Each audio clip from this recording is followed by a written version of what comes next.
ಮಂಜುನಾಥರವರು ಮಗಳ ಬಳಿ ಬಂದರು. ಅವಳನ್ನು ತನ್ನ ಕಾಲಿನ ಮೇಲೆ ಮಲಗಿಸಿಕೊಂಡು ತಲೆ ನೇವರಿಸುತ್ತಾ, ಬಂಗಾರ ಪ್ಲೀಸ್ ಕಣೋ, ಸುಮ್ಮನಾಗು, ಅವನದೇನು ತಪ್ಪಿಲ್ಲ, ಅವನ ಬದುಕು ಅವನಿಷ್ಟ ಅಲ್ವಾ, ಪ್ರೀತಿ ತಾನಾಗೇ ಬರಬೇಕು, ಬಲವಂತದಿಂದ ಬರೋದಲ್ಲ. ಸ್ನೇಹಕ್ಕೂ ಪ್ರೀತಿಗೂ ತುಂಬ ವ್ಯತ್ಯಾಸ ಇದೆ. ಪ್ರೀತಿಯಲ್ಲಿ ಸ್ವಾರ್ಥ ಉಳಿದುಕೊಳ್ಳುತ್ತೆ ನಿಧಾನಕ್ಕೆ. ಪ್ರೀತಿ ಬೋರ್ ಅನ್ನಿಸ್ಬೋದು ದಿನ ಕಳೆದ ಹಾಗೆ. ಸ್ನೇಹ ಶಾಶ್ವತ ಅರಳುವಿಕೆ, ಅದಕ್ಕೆ ಅಂತ್ಯ ಇಲ್ಲ. ಎಷ್ಟು ವಿಶಾಲವಾಗಿ ಬೇಕಾದರೂ ವ್ಯಾಪಿಸ್ಬೋದು. ನಿಂಗೆ ಅವನ ಮೇಲೆ ಕೋಪ ಇದ್ದರೆ ಅವನ ಜೊತೆ ಫ್ರೆಂಡ್ಶಿಪ್ ಕೂಡ ಬಿಟ್ಬಿಡು. ಇಲ್ಲ ಮನಸ್ಸು ಬದಲಾಗಿ ಫ್ರೆಂಡ್ ಅಂತ ಒಪ್ಕೊಂಡ್ರೆ ಫ್ರೆಂಡಾಗಿರು. ಅವನ ಪ್ರೀತಿ ಬೇಕು ಅಂತ ಬಯಸಬೇಡ ಎಂದರು. ಅನುರಾಧ ಅವರು ಅದಕ್ಕೆ ಧ್ವನಿಯಾದರು. ಸರಿ ಪಪ್ಪ ಎಂದಳು ಅಳುತ್ತಲೇ ಅಶ್ವಿತಾ. ಒತ್ತಾಯ ಮಾಡಿ ಊಟ ಮಾಡಿಸಿದ್ರು. ಒಂದೆರಡು ತುತ್ತಿಗೆ ಊಟ ಮುಗಿಯಿತು. ಆ ದಿನ ಮಗಳೊಂದಿಗೆ ಮಲಗಿದರು ಅನುರಾಧ. ಇಬ್ಬರು ಹೊರಡಾಡುತ್ತಿದ್ರು. ಮೌನವಾಗಿ ಕಣ್ಣೀರಿಡ್ತಿದ್ರು. ಇತ್ತ ಮಂಜುನಾಥ್ರವರು ಕಣ್ಣೀರಿಡ್ತಿದ್ರು. ಮುದ್ದಿನ ಮಗಳು ಅಳುತ್ತಿದ್ರೆ ಹೇಗೆ ಸುಖ ನಿದ್ದೆ ಬಂದಿತು? ಅಶ್ವಿತಾ ಎದ್ದಿದ್ದಾಳಾ ಕೇಳಿದ್ರು ಮಂಜುನಾಥ್. ಇಲ್ಲ, ರಾತ್ರಿ ಇಡೀ ಅಳುತ್ತಿದ್ಲು. ಈಗ ನಿದ್ದೆ ಬಂದಿದೆ ಅನಿಸುತ್ತೆ. ನೀವು ಕಾಫಿ ಕುಡಿಯುತ್ತೀರಿ, ನೋಡಿ ಬರ್ತೀನಿ ಎಂದು ಕಾಫಿ ಕಪ್ ಕೈಗಿತ್ತರು. ಅಷ್ಟರಲ್ಲಿ ನಿಧಾನಕ್ಕೆ ಎದ್ದು ಬಂದಳು ಅಶ್ವಿತಾ. ಮುಖ ವಾಶ್ ಮಾಡಿ ಬಾ, ಒಟ್ಟಿಗೆ ಕಾಫಿ ಕುಡಿಯೋಣ ಎಂದು ಹೇಳಿದ ಮಂಜುನಾಥ್ ಯಾರಿಗೋ ಕಾಲ್ ಮಾಡಿ ಇವತ್ತು ರಜಾ ಇದೆ ನಂದು ಎಂದರು. ಮುಖ ತೊಳೆದು ಬಂದ ಅಶ್ವಿತಾ, ಮಮ್ಮ ಆಶೀಶ್ ಎಲ್ಲಿ ಎಂದು ಕೇಳಿದಳು.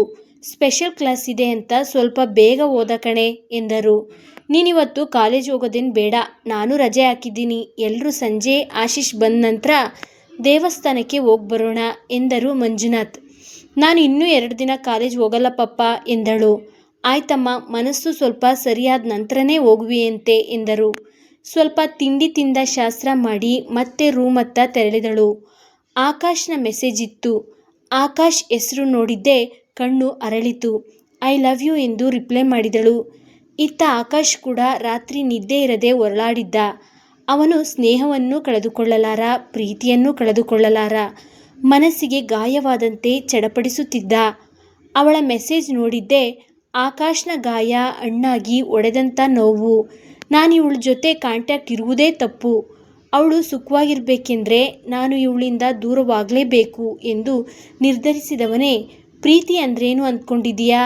ನಿನ್ನ ಮೇಲಿರುವುದು ಸ್ನೇಹವೇ ಹೊರತು ಪ್ರೀತಿಯಲ್ಲ. ನೀನು ಯಾವಾಗಲೂ ಖುಷಿಯಾಗಿ ಸುಖವಾಗಿ ನಗುನಗುತ್ತಾ ಇರಬೇಕು ಎಂದು ಒಂದು ಮೆಸೇಜ್ ಮಾಡಿ ಅವಳನ್ನು ಬ್ಲಾಕ್ ಮಾಡಿಬಿಟ್ಟ. ನಂತರದ ಇವಳ ಯಾವ ಮೆಸೇಜ್ ಕೂಡ ಅವನನ್ನು ರೀಚ್ ಆಗಲಿಲ್ಲ. ಕಾಲ್ ಮಾಡಿದರೂ ಕನೆಕ್ಟ್ ಆಗ್ತಿಲ್ಲ. ಅಶ್ವಿತಾ ಕ್ಷಣ ಕ್ಷಣಕ್ಕೂ ನೋಯುತ್ತಿದ್ಲು, ಸೋಲ್ತಿದ್ಲು. ಅವಳ ಮನಸ್ಸು ಚೀರತೊಡಗಿತು. ಅವನ ಈ ತಿರಸ್ಕಾರವನ್ನು ಅವಳು ಒಪ್ಪಲಾರದೆ ಹೋದ್ಲು. ಅವಳ ಹತಾಶೆ, ನಿರಾಶೆ, ನೋವೆಲ್ಲವೂ ಕೋಪವಾಗಿ ಮಾರ್ಪಾಡಾಯಿತು. ದಡದಡನೆ ರೂಮಿಂದ ಪಪ್ಪ ಪಪ್ಪ ಎಂದು ಕರೆಯುತ್ತಾ ಹೊರಬಂದಳು. ಪೇಪರ್ನಲ್ಲಿ ಬಗ್ಗಿಸಿಟ್ಟ ತಲೆಯನ್ನ ಮೇಲೆತ್ತಿದರು ಮಂಜುನಾಥ್. ಐ ಲವ್ ಯು ಪಪ್ಪ ಎಂದು ಅವರ ಕೊರಳಿಗೆ ಜೋತ್ ಬಿದ್ದಳು. ಮಂಜುನಾಥ್, ಅನುರಾಧ ಇಬ್ಬರಿಗೂ ಆಶ್ಚರ್ಯ. ಸುಮ್ಮನೆ ಮಗಳ ತಲೆನೇವರಿಸಿ ಮುತ್ತನಿಟ್ಟು ಸಣ್ಣದಾಗಿ ನಕ್ಕರು ಮಂಜುನಾಥ್. ಪಪ್ಪ, ನನಗೋಸ್ಕರ ನೀವು ಏನು ಬೇಕಾದರೂ ಮಾಡ್ತೀರಿ ಅಲ್ವಾ ಎಂದಳು. ನಿನ್ನ ಖುಷಿಗೋಸ್ಕರ ಏನು ಬೇಕಾದರೂ ಮಾಡ್ತೀನಿ ಬಂಗಾರ.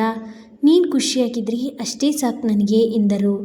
ಹಾಗಾದರೆ ನನಗೆ ಆಕಾಶ್ ಬೇಕು. ಏನು ಮಾಡ್ತಿರೋ ಗೊತ್ತಿಲ್ಲ, ನನಗೆ ಅವನೇ ಬೇಕು. ಇಲ್ಲ ಅಂದರೆ ಈ ಜನ್ಮದಲ್ಲಿ ನನಗೆ ಮದುವೆ ಬೇಡ. ನನ್ನ ಫ್ರೆಂಡ್ ಸಿಲ್ವಿಯಾ ಜೊತೆ ಸೇರಿ ಒಂಟಿಯಾಗಿರ್ತೀನಿ ಎಂದಳು. ಅಶ್ವಿತಾ ಎಂದು ಜೋರಾಗಿ ಕಿರ್ಚಿದ್ರು ಅನುರಾಧ. ನನ್ನ ನಿರ್ಧಾರ ಯಾವತ್ತೂ ಬದಲಾಗಲ್ಲ ಎಂದವಳು ಸೀದಾ ಎದ್ದು ಮತ್ತೆ ರೂಮಿಗೆ ಹೋದಳು. ಗಂಡನ ಅತಿಯಾದ ಮುದ್ದು, ಅತಿಯಾದ ಸ್ವಾತಂತ್ರ್ಯವೇ ಮಗಳನ್ನು ಹಾಳು ಮಾಡಿದೆ ಎಂದುಕೊಂಡ್ರು ಅನುರಾಧ.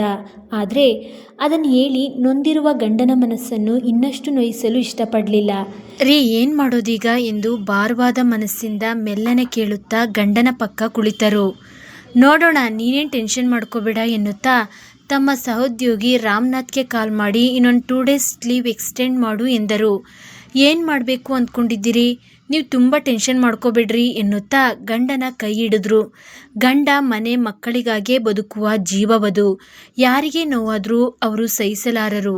ಏನೋ ಮಾಡಬೇಕು ಅಂದ್ಕೊಂಡಿದ್ದೀನಿ, ಏನಾಗುತ್ತೋ ಗೊತ್ತಿಲ್ಲ ರಾಧಾ. ಮಗಳ ಅಳು ನೋಡೋಕ್ಕಾಗ್ತಿಲ್ಲ.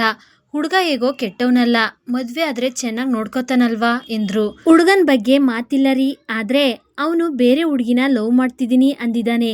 ಹೀಗಿರುವಾಗ ಎಂದು ಮಾತನ್ನ ಅಲ್ಲೇ ನಿಲ್ಲಿಸಿದ್ರು. ಅವನು ಸಿಕ್ಕಿಲ್ಲ ಅಂದ್ರೆ ನಮ್ಮ ಮಗಳು ನಮಗೆ ಉಳಿಯಲಾರದ ಎನ್ನುತ್ತಾ ಅತ್ತೇ ಬಿಟ್ರು ಮಂಜುನಾಥ್.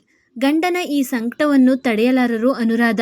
ಆದ್ರೂ ಧೈರ್ಯ ಎಳ್ಳಲೇಬೇಕು. ನೀವು ಅಳ್ಬೇಡಿ, ನೀವತ್ರೆ ನನ್ನ ಕತೆ ಏನ್ರಿ, ಒಳ್ಳೇದೇ ಆಗುತ್ತೆ ಎನ್ನುತ್ತಾ ತನ್ನ ಸೀರೆಯ ಸೆರಗಿನಿಂದ ಅವರ ಕಣ್ಣು ಮುಖವನ್ನೆಲ್ಲ ಒರೆಸಿ ತಲೆ ಸವರಿದರು. ಅವರ ಆ ಸ್ಪರ್ಶ ಮಂಜುನಾಥ್ರಿಗೆ ಸಾಂತ್ವನ ನೀಡಿತು. ತುಂಬ ಹೊತ್ತು ಇಬ್ರು ಮಾತಾಡಿದ್ರು. ಗಂಡನಿಗೆ ಅನುರಾಧ ಧೈರ್ಯ ಹೇಳ್ತಿದ್ರೆ ಹೆಂಡತಿಗೆ ಮಂಜುನಾಥ್ ಧೈರ್ಯ ಹೇಳ್ತಿದ್ರು. ಇಬ್ಬರಿಗೂ ಇದು ಸುಲಭಕ್ಕೆ ಪರಿಹಾರವಾಗದ ಸಮಸ್ಯೆ ಅಲ್ಲ ಎಂದು ಗೊತ್ತು.